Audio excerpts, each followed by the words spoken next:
ஸ்மிருதிஸ்மிருதிபுராணானாம் ஆலயம் கருணாலயம் நமாமி பகவத்பாத சங்கரம் லோகசங்கரம் அபார கருணாசிந்தும் ஞானதம் சாந்தரூபிணம் ஸ்ரீச்சந்திரசேகரகுரும் பிரணமாமி முதான்வகம்.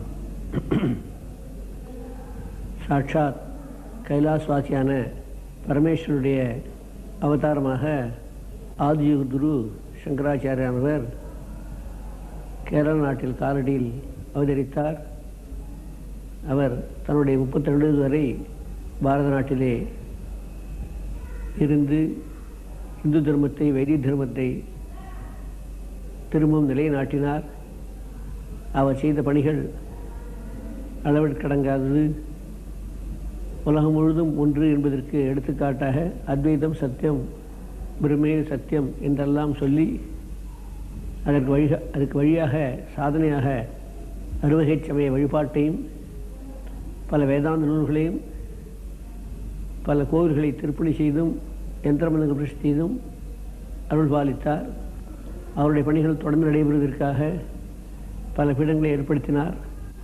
அவைகளில் கடைசியாக காஞ்சிபுரத்திலே வந்து அவர் சமாதி அடைந்து அந்த பாரம்பரியத்திலே வரக்கூடிய காஞ்சி காமோடி பீடம் ஒன்று.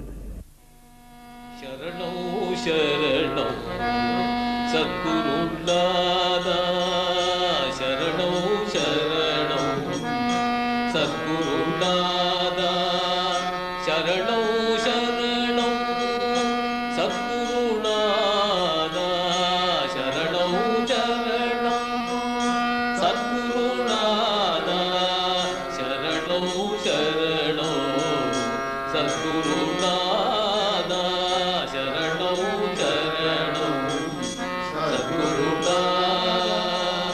காஞ்சிபுராலய சத்குருநாதா, காஞ்சிபுராலய சத்குருநாதா, காஞ்சிபுராலய சத்குருநாதா, சரணோ சரணோ சத்குருநாதா, சத்குருநாதா.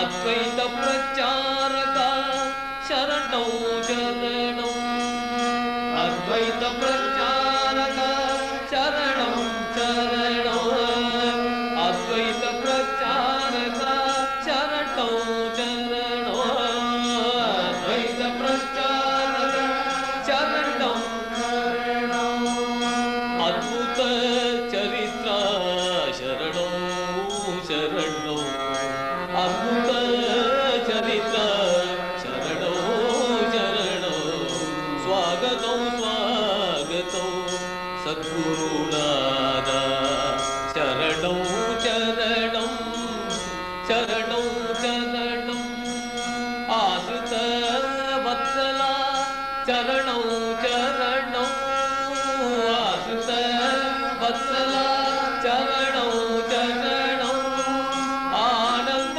ரூபா சரணோ சரணோ, ஆனந்த ரூபா சரணோ சரணோ சத்குருநாதா, சரணோ சரணோ.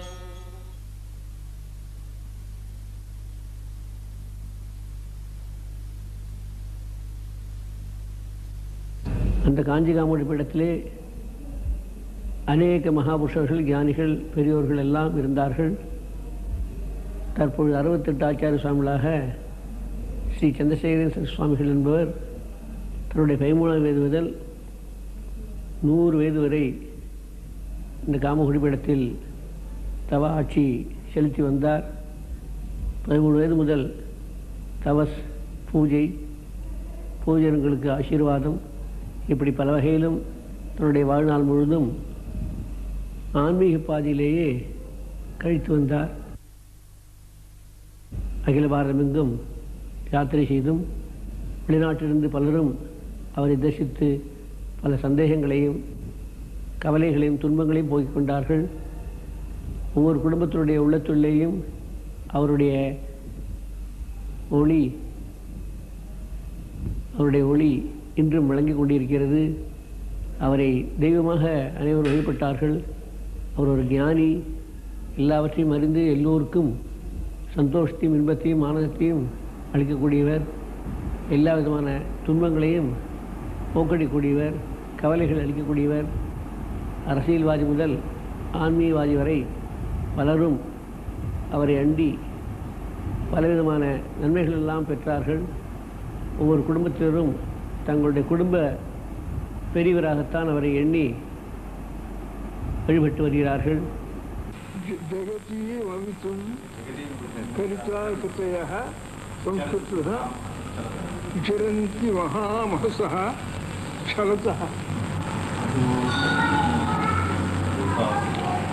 பெரிய மகான்கள்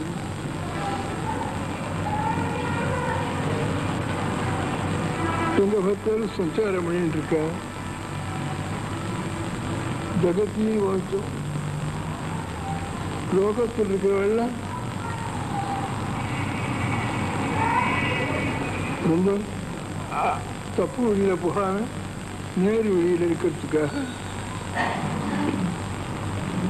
அவளை ரட்சிக்கிறதுக்காக, லோகத்தெல்லாம் ரட்சிக்கிறதுக்காக ஒரு உருவம் எடுத்துண்டு, ஒரு சரீரமும் எடுத்துண்டு இங்கே சஞ்சாரம் பண்ற.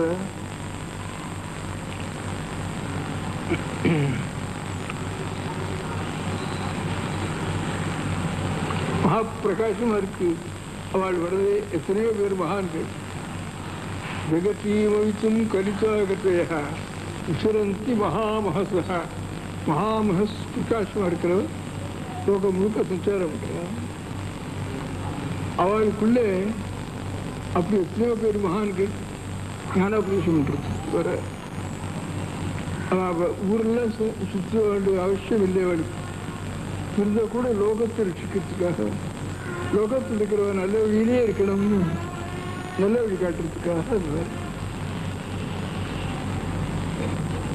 அவளுக்கு அப்பேற்பட்ட அநேக பேர் சஞ்சாரம் பண்ற லோகத்தில் இது வரைக்கும் பூர்வத்தில். அதுக்குள்ள அந்த பிரகாசங்களுக்குள்ள சில பேர் நட்சத்திர மாதிரி பிரவேசிக்கிற,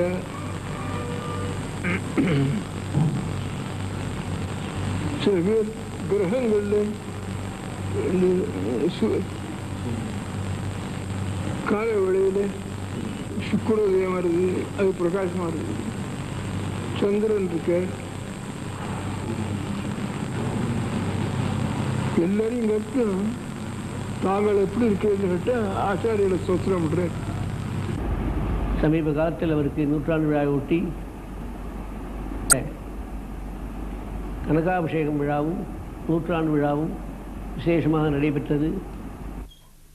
ஸ்ரீ ஜெயேந்திர சரஸ்வதி சுவாமிகளின் 59வது ஜெயந்தியை முன்னிட்டு 4/8/93 அன்று நடைபெற்ற ஸ்வர்ணாபிஷேகம் ஸ்வர்ணபாத பூஜை காட்சிகளின் தொகுப்பு. குருவே துணை, ஓம் சர்க்குருவே துணை, ஓம் ஜகத்குருவே துணை.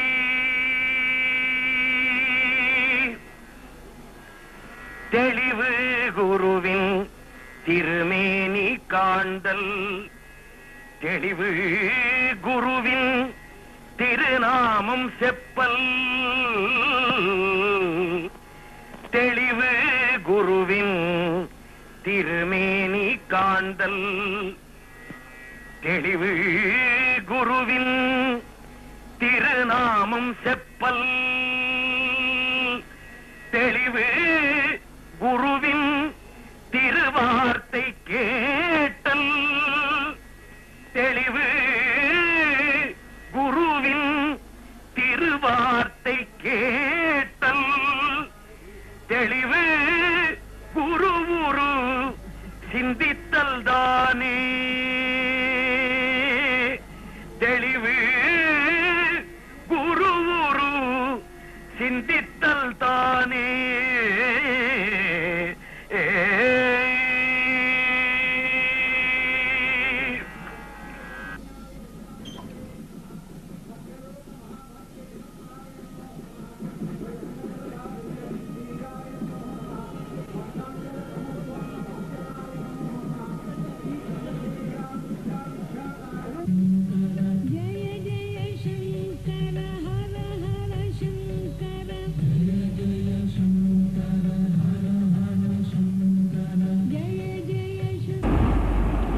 இந்த ஆண்டு ஒரு நல்ல பொன்னான ஆண்டு என்று இதுவரை சொல்லி வந்தோம்.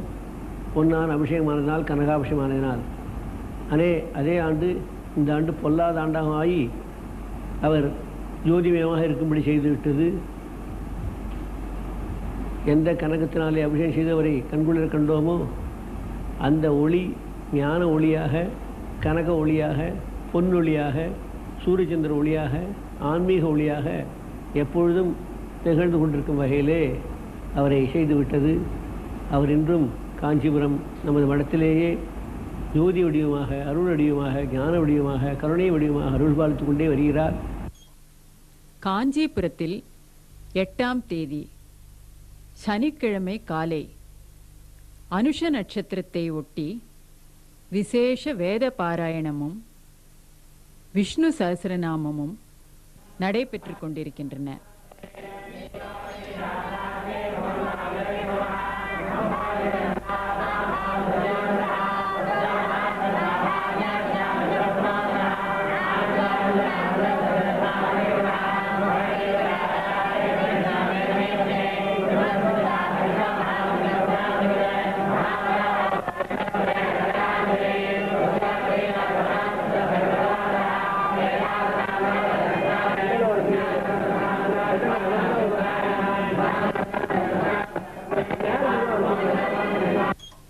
ஸ்ரீ ஜெயேந்திர சரஸ்வதி சுவாமிகள் வழக்கம் போல் பக்தர்களுக்கு தரிசனமும் பிரசாதமும் அளித்துக் கொண்டிருக்கிறார். பக்தர் ஹரி என்பவர் மகா சுவாமிகளை சந்தித்த போது ஏற்பட்ட அனுபவங்களை பெங்களூரிலிருந்து டெலிபோன் மூலம் பகிர்ந்து கொள்கிறார். ஹலோ ஹலோ, ஜெய சங்கர், ஹரஹர சங்கர். நான் பெங்களூர்ல ஹரின்னு பேசுறேன். நீங்க சனிக்கிழமை கார்த்தால அனுஷ நட்சத்திரத்தன்னைக்கு மகா பெரிய விவரங்களை சொல்ல முடியுமா? சனிக்கிழமை ஜனவரி மாசம் 8ஆம் தேதி பெரிய பெரியவனுடைய தாயார் தந்தையார் போட்டோவை ஒரு பிளாக் அண்ட் ஒயிட்ல இருந்து பெரிய கலர் போட்டோவை மாற்றி ஒரு வெள்ளி பாதம் செய்து எனக்கு இந்த பாதத்தை என்னுடைய பிரதரில் ரொம்ப கஷ்டப்பட்டு எப்படியோ 3 நாளில் முடிச்சு கோயிலில் கொண்டு வந்து கொடுத்தார். இதை எடுத்துன்னு போய் நடுப்பெருவாள்கிட்ட சொல்லி இந்த மாதிரி பெரிய பெருவாளுடைய தாயார் தந்தையார் ஃபோட்டோவும் இந்த மாதிரி பாதம் எடுத்து வந்திருக்கோம், நீங்கள் தான் அதாவது ஹெல்ப் பண்ணி பெரிய பெருவாள் தரிசனம் பண்ணணும்னு சொன்னோம். ஸ்ரீ ஜெயேந்திர சுவாமிகள் பெரிய பெருவாளுடைய உத்தரவு வாங்கி உடனே ஒன்றை அழைத்து சென்று அவர் எடுத்து அவருடைய தாயார் தந்தையார் படத்தை பெரியவாளுக்கு காண்பித்தோம். அப்பொழுது பெரிய பெரியவாள் அமர்ந்த நிலையில் சந்தோஷமாக பிரகாசமான ஒரு தேஜஸாக கண்டு அந்த தாயார் தந்தை படத்தை உற்று நோக்கிவிட்டு எங்களை நோக்கினார். அப்பொழுது பெரியவாள் ஆசீர்வாதம் வேணும், எல்லாம் நன்றாக நடக்கணும் என்று கேட்டோம். அப்போது தலையை அசைத்து எல்லாம் நல்லா நடக்கும் என்கிற சமிக்கையோடு ஆசீர்வாதம் செய்தார். இதுல இந்த பாதங்களும் படங்களும் பண்ணிட்டு போனேன் இல்லையா, அதுக்கு ஏதான ஸ்பெஷல் காரணங்கள் இருக்கா? நான் பெரியவாளை ஒரு நாளைக்கு காஞ்சிபுரத்தில் ஒரு 3 மாதத்துக்கு முன்னாடி எங்கள் மாமனார் ஒரு ஈச்சங்குடிங்கிற இடத்துல ஒரு சிவன் கோவில் திருப்பணிக்காக பெரியவாளை பார்க்க போயிருந்தேன். அப்போ ஆசீர்வாதம் கேட்டபோது பெரியவாள் அதுக்கு ஆசீர்வாதம் பண்ணினேன். அதுக்காக நான் மறுபடியும் ஈச்சங்குடி போய் அந்த வீடு யார்கிட்ட இருந்ததோ அவர்கிட்ட இந்த மாதிரி மடத்துக்காக வேணும், இதை வேத பாடசாலையாக மாற்ற போகிறோம் அப்படின்னு சொல்லி நான் வாங்கி அதை ஸ்ரீ ஜெயேந்திர சுவாமிகள்கிட்ட இந்த மாதிரி பெரிய பெரிய தாயாருடைய ஸ்ரீ மகாலட்சுமியினுடைய வீட்டை ஆரம்பித்து வேத பாடசாலையை ஆரம்பிச்சேன்னா ஸ்பெஷல் காரணம்னா நான் அந்த வீட்டில் வந்து அவன் தாயார் வீட்டில் ஒரு சின்ன ஃபோட்டோ வேணும்னால அந்த சரியாக கிடைக்காததுனால ஒரு பெரிய ஃபோட்டோ இருந்தால் தான், அதுவும் இதுவரை யாரும் செய்யலைன்னு சொன்னேன். அதனால ஒரு பெரிய ஃபோட்டோ வச்சு ஒரு ஆர்டிஸ்ட்டை வச்சு அவர் கலர் போட்டு அதை பெருசாக செஞ்சு பெரியவாளுக்கு அதை காமிச்சு ஒரு ஆசீர்வாதம் வாங்கிட்டு அதை கொண்டு அவத்தில் வச்சுட்டு, ஏன்னா அவள் தாயார் பிறந்த வீடுங்கிறதுனால அது ரொம்ப இம்பார்ட்டன்ட் வேணும்னு தோணுது. பக்தர் ஹரி சென்ற சில மணி நேரங்களில் மற்றும் சிலர் மகா சுவாமிகளை தரிசித்து சென்ற பின் ஸ்ரீ ஜெயேந்திர சரஸ்வதி சுவாமிகளும் ஸ்ரீ சங்கர விஜயேந்திர சரஸ்வதி சுவாமிகளும் தாம்பரம் செல்வதற்கு குருநாதரை வணங்கி விடை பெற்றனர். பகல் 2:58 மணி. ஓயாது பக்தர்களுக்கு ஆசி மொழிகள் பல கூறிய வாய் மௌனமாகியது. பாரதமெங்கும் யாத்திரைகள் பல செய்த கால்கள் ஓய்ந்து நின்றன. ஆதிசங்கரின் வழி வந்து அருந்தவ ஆட்சி செய்த அண்ணல் சங்கரமாகி நின்றார். இது மாதிரி காஞ்சிபுரத்துலேருந்து தகவல் சொன்னேன். சொன்ன உடனே கொஞ்ச நேரம் கழித்து ஆத்தூர் வந்தோம். ஆத்தூரில் இன்னும் தீர்மானமாக சிரமமான விஷயம் தெரிஞ்சுது. அப்புறம் புதுப்பிரி வாழ்க்கை சொன்னோம். ரொம்ப ரொம்ப கஷ்டப்பட்டுண்டாவ, ரொம்ப வருத்தத்தோடு இருந்தேன். அப்புறம் மடத்துக்கு வந்தோம். மடத்துக்கு வந்த அப்புறம் தான் இன்னும் சிரமம் பார்க்கறதுக்கு ரொம்ப இதாக இருந்தது. நாங்கள் யாரும் உலகம் யாவும், முக்கியமாக பக்கத்தில் இருக்கக்கூடிய என்னை போன்றவர்கள் பலரும் கூட எதிர்பார்க்காத ஒரு சம்பவம் நடந்துவிட்டது. அன்று மத்தியானம் வரை மிகவும் தெளிவாகவும் நல்ல உற்சாகமாகவும் காணப்பட்டார். அதனால் எல்லோருக்கும் பெரும் நம்பிக்கை வந்துவிட்டது. இனி உடல் நலம் அவர் குன்றிருக்கா என்ற பேச்சுக்கு இடமில்லை என்று அத்தனை சந்தோஷப்பட்டோம். திடீரென அந்த ஞான ஒளியாக ஆனவுடன் யாருக்குமே தாங்க முடியாத ஒரு அதிர்ச்சி மனதிலே ஏற்பட்டு அது உடல் உள்ளம் அனைத்தையும் குலுக்கி வைத்தது. ஆனால் பெரியவா பொறுத்த வரைக்கும் நல்ல ஞாபகத்தோட அந்த ஒரு மணி நேரத்துக்கு முன்னாடி சொல்லியிருக்கிற வார்த்தையை பார்க்கும்போது நம்ம புல்லரிக்கிறது, எல்லாரும் நல்லா இருக்கணும் அப்படின்னு சொன்ன ஒரு வார்த்தைங்கிறது நம்ம மேலே அவளுக்கு இருக்கிற ஒரு ஞாபகம், நம்ம மேலே இருக்கிற ஒரு கருணை, நாமெல்லாம் நல்லா இருக்கணுங்கிற ஒரு ஆசை, அதெல்லாம் நினைக்கும்போது நம்ம என்ன செய்ய போகிறோம்னு தோன்றும். மலைக்கும் மண்ணை நழுந்தோறும் மழை அணைக்கும் மண்ணை அறிவிலாது ஓடி ஓடி ஓடி ஓடி விழும் தோறும் அணைக்கும் அப்பன் விளையாடும் போது தோழன் சொந்தமாயெடுப்போர்க்கு எல்லா குழந்தை அன்னை அப்பல் தோழன் குழந்தை படி உலாவும் உலாவும் என் குருநாதன் என் குருநாதன் வாழி குருநாதன் வாழி வாழி குருநாதா சத்குருநாதா.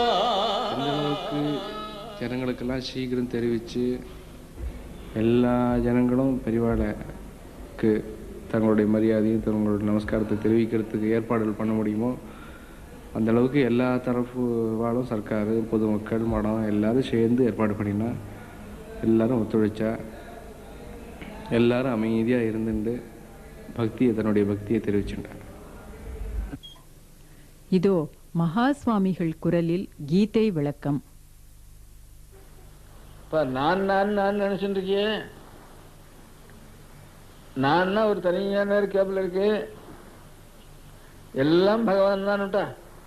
இந்த பார்க்கறதான் தன்றிருக்கியே, இது மாத்திரமா பகவான்களும் தனியாக ஒருத்தர் உட்காந்துருக்கணும். லோகம் முழுக்க பகவத் ஸ்வரூபம் என்ன, இந்த வாழை மரமோ வழக்கோ ஆகாசமோ சந்திரனோ சூரியனோ எல்லாம் பகவான் ஒரு லீலையாக கட்டுறாருன்னா, இப்போ பார்க்குற ஒருத்தன்றிருக்காரு, அதுவும் ஒரு லீலையாக தானே, ஒரு வேடிக்கையாக ஒன்றும் தெரியாத போல இங்கே வந்து உட்காந்து அழறது போல கஷ்டப்படுறது போல இங்கே வந்து உட்காந்து அதுவும் ஒரு வேடிக்கை. அங்கனமாக கிறுக்கா இருக்கிறது போல ஷேப்பாக இருக்கிறது போல அநேக ரூபங்களாக விளையாடுற மாதிரி இதெல்லாம் பார்க்கப்படுற வஸ்துவோட பார்க்கிற வஸ்துன்னு இருக்க இதுவும் அந்த மாதிரி ஒரு லோகம். அப்போ அதெல்லாம் பரமாத்மா உண்மையில் பரமாத்மா தான் வச்சுட்டா அப்போ இதையும் அதில் கொண்டே கரைச்சிட வேண்டியதுதான்ப்பா. சமுத்திரத்தில் ஏதோ ஒரு ஐஸ் கட்டி தனித்தனியாக வச்சிருக்கு, ஐஸ்னால பொம்மா பண்ணி வச்சிருக்கு. கடைசியில் ஜலம் தானே இது, அது உண்மையான எல்லாத்தையும் கரைச்சாச்சு. இதுவும் ஒரு ஐஸ் கட்டி தான். இந்த நான்கிறதுலையும் கொண்டு போட்டு அதுவும் அந்த பரமாத்மா சுரூபம் தான்டாப்பா, அந்த நான்கிறதும் தனியாக இல்லை, அதை கொண்டு சேர்த்து விட்டுடும் அப்படின்னு. இந்த மாதிரி பேதம்ங்கிறது இருக்கிற வரையும் தான் நான் அந்த மாதிரி அப்போ பக்தி. என்னை பொறுத்தவரும் 40 ஆண்டுகளாக அவரோடு நான் இருந்து வந்ததினால் அந்த 2 நாட்கள் என்னால் கொஞ்சம் கூட நினைத்து கூட பார்க்க முடியாத சூழ்நிலை நான் இருந்தேன். பொதுமக்கள் பலரும் கூட அதே நிலையைத்தான் அடைந்திருந்தார்கள். பொதுமக்கள் அடைந்திருந்தாலும் கூட அவர்கள் தனிப்பட்ட முறையிலே பல நன்மைகளை அடைந்ததினால், பல அருளை பெற்றதினால் அவர்களுடன் ஈடுபாடு இருந்து அந்த ஈடுபாட்டின் மேலாக அவர்களுக்கு பக்தியும் அந்த துன்பமும் ஏற்பட்டது. ஆனால் எந்தவித சுயநல லாபமும் இல்லாமல், எந்தவித எதிர்பார்ப்பும் இல்லாமல் அவர் அழைத்து நாம் இந்த பீடத்திலிருந்து அவர் செய்த அத்தனை அருளையும் பெற்று அந்த பீடத்திற்கு மேலும் மேலும் நல்லதை சேர்க்க வேண்டும் என்ற எண்ணத்தோடு அவரோடு இணைந்து 40 ஆண்டுகள் இருந்ததினால் அந்த ஞான ஒளியாக அவர் திகழும்போது நம்மால் தனித்து இருப்பது எப்படி செய்ய முடியும் என்ற ஒரு ஏக்கமும் ஒரு துன்பமும் ஒரு கவலையும் கட்டுக்கடங்காத ஒரு நிலையும் கூட மனதிற்கும் கண்ணுக்கும் கண்ணீருக்கும் வந்துவிட்டது. எப்படி இருந்தாலும் மற்றவர்களுக்கு ஆறுதல் சொல்ல வேண்டிய நிலையிலே நான் இன்றைக்கு வந்துவிட்டேன். அவர்களுக்கெல்லாம் பொதுஜனங்களுக்கெல்லாம் ஏதோ ஒரு வகையிலே ஆறுதலாக அளிப்பதற்காகத்தான் பீடம் ஏற்படுத்தியிருக்கிறார்கள். அந்த பீட பாரம்பரியத்தில் நாம் உட்கார்ந்திருப்பதினால், அந்த பொறுப்பு நம்மிடையே வந்திருப்பதினால் கொஞ்சம் மனதை சரிப்படுத்தி கொண்டு சமாளித்து கொண்டு மற்றவர்களுக்கு ஆறுதல் கொடுக்கும் வகையிலே இன்றைக்கு நாம் வந்திருக்கிறோம். எத்தனை ஆறுதல் கொடுத்து நாம் முயன்றாலும் அவர்கள் ஆறுதல் அடைவதும் மிக குறைவு, நம்மாலும் அத்தனை ஆறுதலும் சொல்ல முடியாது. அந்த வகையிலே பரஸ்பரம் நமக்கும் நம் குருநாதருக்கும் பொதுமக்களும் குருநாதருக்கும் உள்ள ஈடுபாடு அப்படி வந்துவிட்டது. அன்னாருடைய ஜோதியை, குருநாதருடைய ஜோதியை, ஞான ஒளியை நமது ஸ்ரீமடத்திலேயே அத்தியந்த பக்தராக விளங்கி பல தான தர்மங்களெல்லாம் செய்து கொண்டு மடத்தினுடைய வளர்ச்சியிலே முக்கிய தூணாக விளங்கி கொண்டிருக்கும் பிர்லா அவர்கள், ஜேபி பிர்லா அவர்கள் நமக்காக பல ஆண்டுகளாக பல நல்ல அரப்பணைகளாம் செய்து கொண்டு வந்து மடத்தையே நன்றாக புதுமையாக பெரிதாக கட்ட வேண்டும் என்ற ஆசையோடு கட்டிக்கொண்டிருக்கிறார். அந்த இடத்தில் தான் அவருக்கு முதலாக அவர் கட்டிய இடத்திலே தான் முதலாக கனகாபிஷேகத்துக்கு வரவைத்தது, பெரியவர்களை வரவைத்து அங்கே உட்கார வைத்தது. அவருடைய பிறந்தநாள் என்று உட்கார வைத்து அனைவரும் ஆசி பெற்றோம். ஆகவே அவருடைய பிறந்தநாள் என்றும் கனகாபிஷேகத்தென்றும் எங்கு தரிசனம் கொடுத்தாரோ அங்கேயே அவருடைய ஞான ஒளி, ஜீவ ஒளி, பேரொளி திகழ வேண்டும் என்ற எண்ணத்தோடு நமது மடத்திலேயே அந்த ஞான ஒளியை பிரகாசிக்க செய்து கொண்டிருக்கிறோம். அவருடைய குருநாதர், பரமகுருநாதர் இருவரும் கலவிலே இதேபோல் ஜோதிடத்தில் அருள்பாலித்து வருகிறார்கள். அங்கே எப்படி அமைந்திருக்கிறதோ பிருந்தாவனம், அதேபோல் இங்கேயும் பிருந்தாவனம் அமைத்து அதற்கும் விசேஷ பூஜைகள் எல்லாம் நடைபெறுவதற்கு ஏற்பாடு செய்யப்பட்டு வருகின்றன.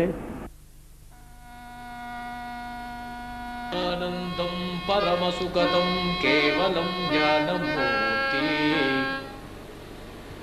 द्वन्द्वातीतं गगनसदृशं तत्त्वमस्यादिलस्यम् एकं नित्यं विमलमचलं सर्वती साक्षिभूतम् एकं नित्यं विमलम् अचलं सर्वती साक्षिभूतं भावातीतं त्रिगुणरहितं सद्गुरुं तं नमामि, सद्गुरुं तं नमामि, नमामि। भजरे गुरुशरणं दुस्तर भवसागर तर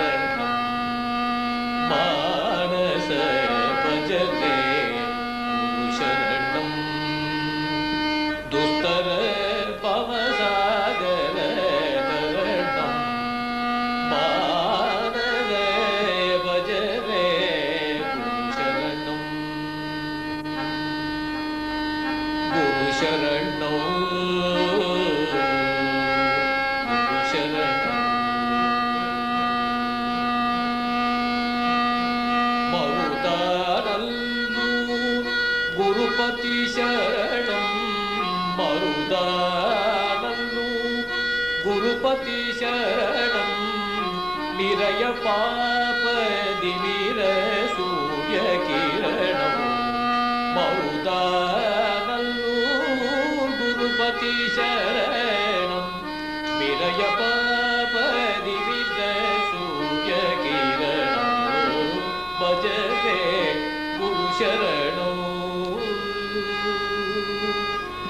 மருதானல்லூர் குருபதி சரணம் நிரய பாபதி வீர சூரிய கிரணம் மருதானல்லூர் குருபதி போலோ மருதானல்லூர் குருபதி போலோ கருணாகரம் கண்டித்த பவத்சார் கருணாகரம் கண்டித்த பவதார் பஜரே குரு சரணம் துஸ்தர பவசாகர தரணம் மருதானல்லோ அனுபுரவாசு நிரதமு வெங்கட விఠలు నిధాసు భజరే గురు శరణం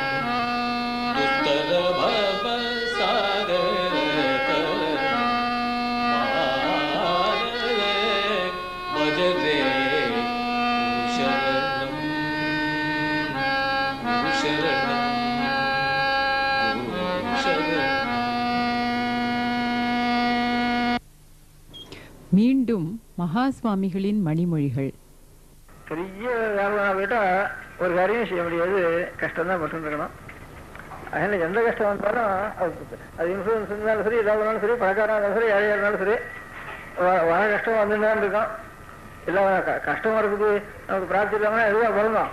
அதனால் எந்த காரியமாக இருந்தாலும் நமக்கு எவ்வளோ வசத்து மனுஷனோ, எவ்வளோ கெட்டிக்கார மனுஷனோ, அவ்வளோ எல்லாம் படித்தவனோ படிக்காதவனோ, பணக்காரனோ ஏழையோ, அவன் தெரிஞ்சவனோ தெரியாதவனோ எல்லாருக்கும் கஷ்டம் வந்துட்டே இருக்கும். ரொம்ப தெரியாத அறியாத மூடனாக இருந்தான்னா அவனுக்கும் எத்தனை கஷ்டம் வந்தாலும் அதிகமாக பாதிக்காது. அவனுக்கும் வெறும் ஒன்றும் பிரம பிடிச்சாலும் உட்காந்துருக்கான், அவனுக்கு கஷ்டம் என்ன பண்ண என்ன ஒன்றும் தெரியாது. இருக்கு அதை கூட தெரியாத சில பேர் இருப்பான், அப்படியே பிரம பிடிச்சாலும் பிறந்தபடி அவனுக்கும் ஒன்றும் கஷ்டம் தெரியாது. ரொம்ப ஞானியாக இருக்கிறவனுக்கும் கஷ்டம் தெரியாது. அதனால இவன் ரெண்டு பேரும் ஒன்றும் மாதிரி ஜடன் உன்மத்தன் அப்படின்னு ஒரு ஒரு பைத்தியம் பிடிச்சானா அவனுக்கு காரணம் இல்லாத அழுவான், அழவேண்டிய சமயத்தில் வச்சிருப்பான். அதனால அவனுக்கு என்னோட நிமிஷம் அவனுக்கு பாட்டுக்கும் காரணம் இல்லாத அவனுக்கு துக்கங்களுக்கும் வந்துடும். ஒரே ஜடனா இருந்தான்னா மூளையே வேலை செய்யாத உட்காந்துட்டு இருந்தான்னா அவனுக்கு ஒண்ணுமே இல்லை. அதனால சில பேர் பறவையிலே ஒன்றும் இல்லாமல் அப்படியே பிரம பிடிச்சிருக்கா, சாப்பிட கூட தெரியாது, மலவதனம் போறது கூட தெரியாது. அது நமக்கு மலவதனம் போறது தெரியாதுன்னா நமக்கு தான் கஷ்டம் தெரியாது, அவளுக்கு ஒன்றும் கஷ்டம் இல்லை, இல்லை அவனுக்கு ஒன்றும் சிரமம் இல்லை. அந்த மாதிரி அப்படியே இருந்துட்டான்னா அவன் பாட்டு நல்ல சோதிக்கான். ஆனால் பின்ன அப்படியே இருந்து இல்லாம என்னட்டா அப்படியே இருக்க முடியாது. ஒரு பாவத்தினால்தான் அப்படி வந்திருக்கு. அந்த பாவம் நிவர்த்தி ஆகிட்டு வேணா திரும்பி உபதிரவம்லாம் வந்து சேரும். அந்த பாவம் அப்போ இருந்துட்டா வேற, பாவம் கூட எப்பவும் இருக்க முடியாது. அதனால கொஞ்சம் பாவம் ஏதோ ஒரு பாவம்னா அவருக்கு அளவு உண்டு. அந்த அளவு இருக்கிற வரைக்கும் நல்ல காரியம் செஞ்சுதான் இருப்பான், அந்த கஷ்டம் அனுபவிச்சுதான் இருப்பான். நாம் தூங்கிட்டு இருக்கோம், ஒரு கஷ்டம் இல்லை. எப்பவும் தூங்கிட்டே இருக்க எவ்வளோ இருக்கிறதோ தூங்கி இருக்க முடியாது, அது தூங்கி முழிப்பு வந்துடுற. அந்த மாதிரி முழிச்சுட்டே இருக்கிறப்போ தூங்கிட்டு இருந்தா எவ்வளோ ஆனந்தம் சௌக்கியமா இருப்போம், அவ்வளோ சௌக்கியமா இருக்கிறதுக்கு பழக்கம் பண்ணிவிட்டா அப்புறம் நாம் தூங்கணும்னு ஆசைப்பட மாட்டோம், முழிப்போ தூக்கமா இருக்கும் நமக்கு. அதுதான் ஞானம்னு பேர் எனக்கு. அதனால முழிச்சுட்டு இருக்கிறப்போ ஒன்றும் வரல, நமக்கு வராதனால நம்ம மட்டும் கஷ்டம் இல்லாமல் இருக்குன்னு நினச்சிருங்க. எப்பவும் தூங்கிட்டு இருந்தா தேவையே அப்படின்னு தோணும் நமக்கு. அது தூக்கும்போது எப்போ வந்து எவ்வளோ வருதோ அது எத்தனை நாளைக்கு தூக்கம் எத்தனை நாளைக்கு வரும் திரும்பி முழுக்க எழுப்பி விட்டுரும். அதே மாதிரி தான் ஒரு பைத்தியமாக இருக்கிறதோ, ஒரு வெறும்னா ஒரே மூடனா ஒன்றும் தெரியாம ஒரே மட்டியாவே ஜென்மம் முழுக்க இருக்கிறதோ அப்படி இருந்தானே அது ஒரு பாவத்தினுடைய வசம். அது கொஞ்ச நாள் தான் இருக்கும். அந்த அடுத்த ஜென்மத்திலே திரும்பியும் இந்த ஜென்மம் போனாலாவது திரும்பி நினைவு அளவு எல்லாம் வந்துடும். வந்தால் திரும்பியும் கஷ்டம் தான் எனக்கு. அதனால எந்த கஷ்டம் வந்தாலும் ரொம்ப லேசா இருக்கணும். அது இப்போ இது என்ன, அது பெரிய உத்தரம் தூக்குறதுன்னா கஷ்டமா இருக்கும் நமக்கு. அதே தண்ணியில போட்டு ஊற்றுவோம்னா 60 ஊற்றி போயிடலாம் நம்ம வீட்டுக்கும். 10 பேர் தூக்கி இங்கேருந்து மண்ணிலையோ மணலையோ இங்கேருந்து தூக்கிட்டு வரதுக்கு 10 பேர் வேண்டுமையான ஒரு உத்தரத்தை ஒரு மரத்தை தண்ணீர் தூக்கி போட்டுவானா கடைசியாக எழுதணும்னா விருன்னு வெட்டு வந்துட்டே இருக்கணும். ஒரு ஐயாயிரம் எழுதணும்னா வந்துடும் 10 ஆள் தூக்க வேண்டியதான் வேணா தண்ணீரை போட்டா. இந்த மாதிரி தண்ணீரை போட்ட மாதிரி ஞானத்தை போட்டுவிட்டா எல்லாத்தையும் ரொம்ப லேசாக போயிடும். அந்த மாதிரி எல்லாரும் ஞானி ஆகிட்டானா எதுக்காக ஞானி ஆகுதுன்னுட்டா ஞானியாக இருக்குதுன்னா அது கஷ்டமே நிறைய கஷ்டமே வரட்டும் ஞானியாக போனாலும். ஆனால் உள்ளபடி அறியறதுங்கிறத ஞானின்னு வேறு. அதனால உள்ளபடி அறியறதுக்காக ஒரு ஆசை எல்லாருக்கும். பொய்யா நம்ம நினைச்சுக்கிறதால எல்லாத்தினுடைய ஒரு தத்துவத்தை அது இவ்வளவுதான் இது இவ்வளவுதான் இது என்னதுதான் இது அப்படின்ட்டு லௌகிகமான வியாசங்களை அறிஞ்சது கூட ஒரு சயின்ஸ் இருக்கு. பெரிய சயின்டிஸ்ட் இருந்தான்னா அவரும் அதுலேயே ஈடுபட்டான்னா உண்மை அறியணும்னு ஏதோ ஒரு விஷயத்த அறியலாம். இதுலேருந்து ஸ்தூலமான விஷயம் தெரிஞ்சா கூட இதுக்கெல்லாம் உலகத்துக்கு இத்தனைக்கும் காரணம் என்ன அறிய வஸ்துன்னா அப்படிங்கிறது இதை விசாரிச்சுட்டு போகிறது ஞானம்னு வேறு. அது இல்லாம ஏதோ ஒரு ஜியாலஜி அல்லது ஒரு பிசிக்ஸ் ஒரு கெமிஸ்ட்ரி ஏதோ ஒரு ஜியாலஜி ஒரு பிசியாலஜி ஒன்றுலையாவது நம்மகிட்ட ஒரு மேத்தமேட்டிக்ஸ் இப்படி ஒன்றுலையாவது இப்போ திரும்பி ஆட்டத்தில் ரிசர்ச் பண்றா ஏதாவது ஒன்றில் போயிட்டு இருந்தான புத்தி அவனுக்கு அதிகமா இந்த துக்கம் காமம் குரோதங்கள்லாம் கூட அதிகமாக பண்ணாது புத்தி. அதே மாதிரி ரொம்ப மகான்களா இருந்து சங்கீதத்திலேயே புத்தி அந்த ஸ்வரத்தினுடைய இதிலேயே லயிச்சுட்டு இருந்துட்டுதானா அவளுக்கு அதிகமாக பாதிக்காது. அதே மாதிரி பகவானுடைய ஒரு பக்தியிலேயே ஈடுபட்டு இருந்துட்டா ஞானம் இல்லாத ஒரு பக்தி மாத்திரம் அதுலேயே ஈடுபட்டா கூட அவளுக்கும் ஒன்றும் பாதிக்காது. அஞ்ஞானாந்த ககணபதிதான் ஆத்மவித்யோபதேசைः திராதும் லோகான் பவதவசிக தாப பாபஸ்ய மான முக்த்வா மௌனம்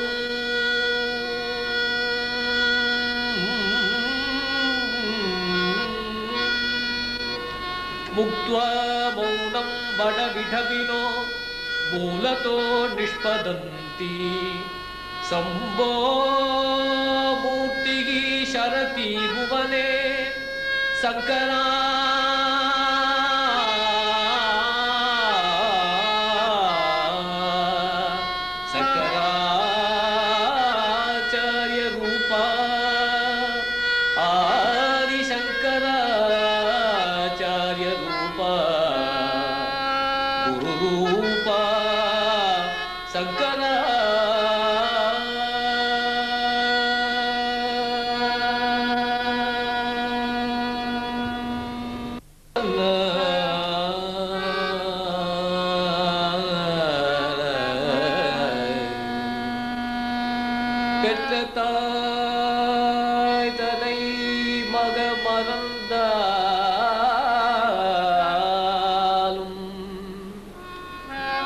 பெற்றதாய் தனை மகமறந்தாலும் பிள்ளை பெரும் தாய் மறந்தாலும் உற்ற தேகத்தை உடல்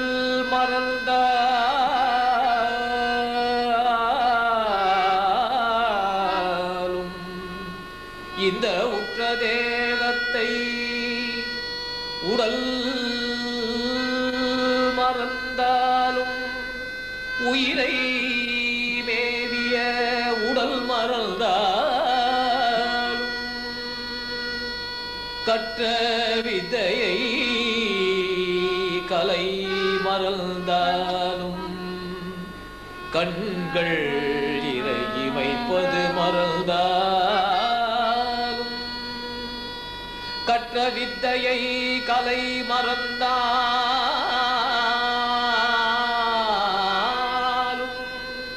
கண்கள் இமைப்பது மறந்தாலும் நத்தவத்தவர் உள்ளிருந்து ஓங்கும் நம சிவாயத்தை நான் மறவேன். நம சிவாய நம சிவாய நம சிவாய நம சிவாயத்தை நான்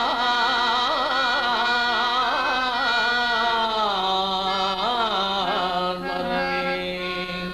நம சிவாயத்தை நான்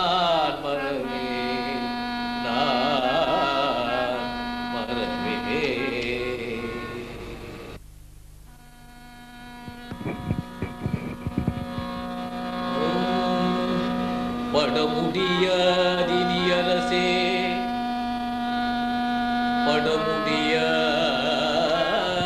துயரம் பட்டதெல்லாம் போதும் படமுடியாது இனி துயரம் பட்டதெல்லாம் போதும் இருந்த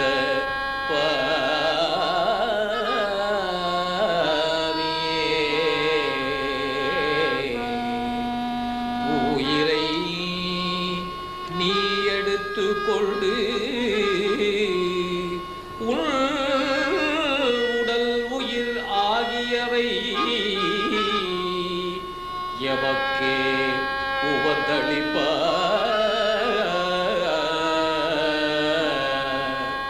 பொது நடம் செய் நடனமணியே சிகாமணியே தெய்வமணியே குருராஜமணியே குலமணியே சிவமணியே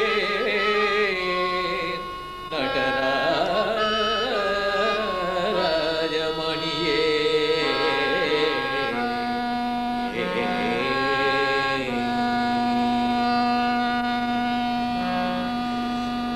காயனாக்கி இந்த காயனை காயனாக்கி இந்த கண்டனை கண்டனாக்கி காயனை காயனாக்கி இந்த கண்டனை கண்டனாக்கி பேயனை பிரமமாக்கிய பிறப்பிலாமை ஒழித்து பிறவு பிறப்பிறப்பில்லாமை ஒழித்த என் குருநாதா நினை தொழுங்கால் இந்த கலி துலங்கும் இந்த கலி துலங்கும் கலி துலங்கும்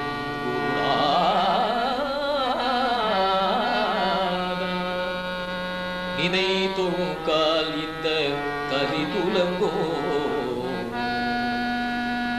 அம்மையே அப்பா அப்பா அப்பா அப்பா ஒப்பிலா மணியே அன்பினில் விளைந்த ஆரமுதே பொய்மையே பெருக்கி புழுதினை ஏகாசி துவாசி திதிகள் மிகவும் முக்கியமானது. அவர் பிறந்த நட்சத்திரமும் ஜோதி அடைந்த நட்சத்திரமும் ரெண்டும் அனுஷம். இதெல்லாம் மிகவும் அபூர்வமாக வாய்க்கக்கூடியது. மார்கழி மாதம் 5ஆம் தேதியிலேயே சாயனம் சாந்திரமான பிரகாரம் உத்தராயணம் பிறந்து விட்டது. மகர சங்கராந்தி என்றால் தை பிறப்பது என்று பொருள். ஆனால் உத்தராயணம் என்பது சந்திரமானப்படி சந்திரனுடைய கதிப்படி சாயனப்படி முன்பேயே பிறந்து விட்டது. ஆகவே உத்தராயணம் பெருமாளுக்கு உகந்த நாராயணனுக்கு உகந்த சனிக்கிழமை ஏகாசி சர்வ ஏகாசி. அதிலும் சில பஞ்சாங்களிலே ஸ்மார்த்த ஏகாசி வைஷ்ணவ ஏகாசி எல்லாம் போடுவார்கள். அன்றைய தினம் சர்வ ஏகாசி என்று போட்டிருக்கிறது.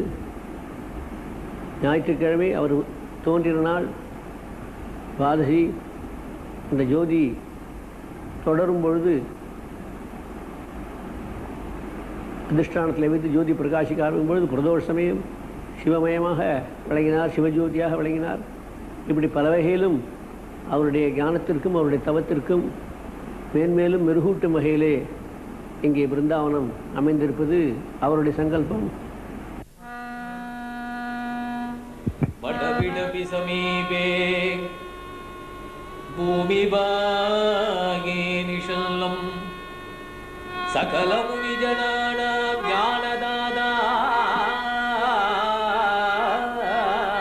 ஞானதாதாரமாராத் வடவிடபி சமீபே பூமிபாகே நிஷன்னோ சகல முனி ஜனானாம் ஞானதாதாரமாராத்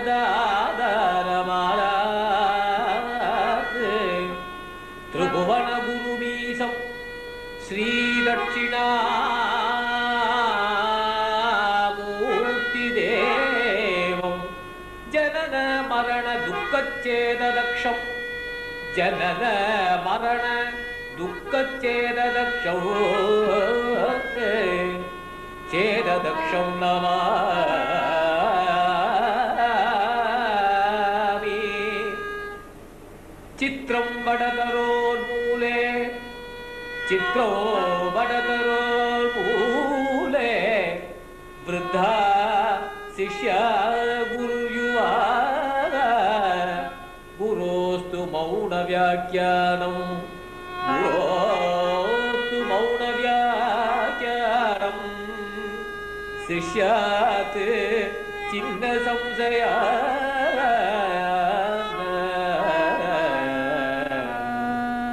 ಶ್ರುತಿ ಸ್ಮೃತಿ ಪುರಾಣಾನಾಮಾಲಯಂ ಕರುಣಾಲಯಂ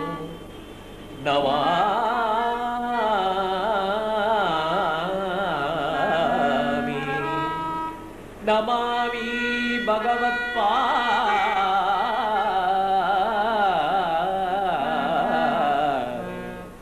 சங்கரோ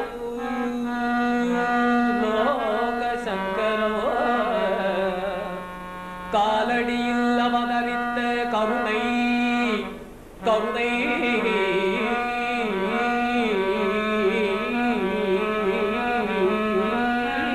பெரும் கடலே காலடியே தஞ்சமென்று உன் காலடியே தஞ்சமென்று காலம் கழிக்கலானோ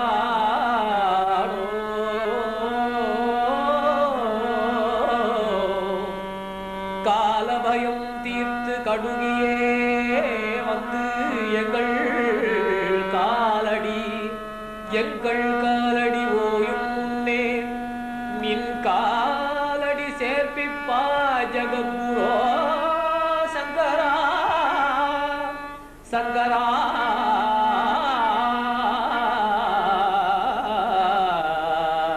சங்கரா